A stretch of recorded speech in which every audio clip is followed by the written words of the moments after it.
सलोनी, जसे की आपण पाहतोय, मी सध्या वडकी या परिसरामध्ये आलोय आणि या ठिकाणामध्ये आपण पाहतोय संत श्रेष्ठ ज्ञानेश्वर महाराजांच्या पालखीचं आगमन जे आहे ते झालेलं आहे। या ठिकाणी मोठ्या आतुरतेने जे नागरिक ज्ञानेश्वर महाराजांच्या दर्शनाची वाट पाहत होते त्या प्रत्येक नागरिकांनी संत ज्ञानेश्वर महाराजांचं दर्शन जे आहे ते घेतलेलं आहे।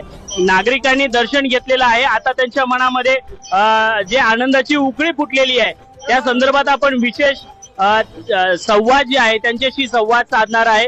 त्यानंतर आपल्यासोबत मामा आहे, ते सालाबाद प्रमाणे याही वर्षी वारकरी संप्रदायांसाठी काही ना काही खाऊ वाटपाचा कार्यक्रम जो आहे तो ठेवत असतात।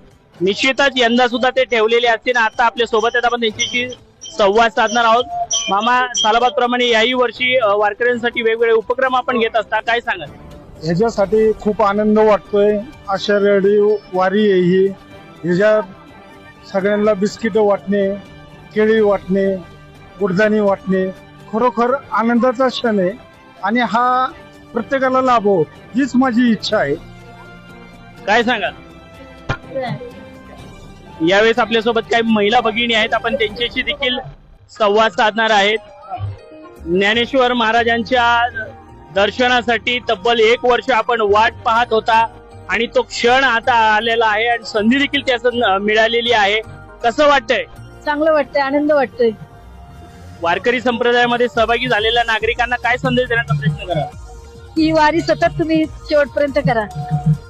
एकीकडे शेतकरी जे आहे तो नाराज झालेला देखील दृश्य आपल्याला पाहावयास मिळतंय। महाराष्ट्रामध्ये मोठ्या प्रमाणामध्ये क्राईम सुद्धा घडत आहे। यंदा ज्ञानेश्वर महाराजांकडे कोणत्या साखर वगैरे घातलेलं आहे का? घातलेले काय घातलंय? पाऊस भरपूर व्हावं, सगळ्यांचं चांगलं व्हावं। पावसाळा येण्याआधीच निसर्गाने पावसाची मोठ्या प्रमाणात सुरुवात केलेली आहे। पावसाने हजेरी लावली आहे। हो, भरपूर लावलेली आहे पावसाने हजेरी। नुकसान खूप व्हायला लागले लोकांचं, सरकारने त्यांना मदत करावी। सरकारने मदत केली पाहिजे। हो, माझी खूप इच्छा आहे। हेच ईश्वरचरणी प्रार्थना केली। नक्कीच या ठिकाणी आपण जर पाहिलं तर या ठिकाणी वडकी गावचे जे ग्रामस्थ आहेत तब्बल 1 वर्षापासून ज्ञानेश्वर महाराजांच्या दर्शनाची मोठ्या आतुरतेने वाट पाहत होते। अद्याप ती संधी या ठिकाणी येऊन ठेपलेली आहे।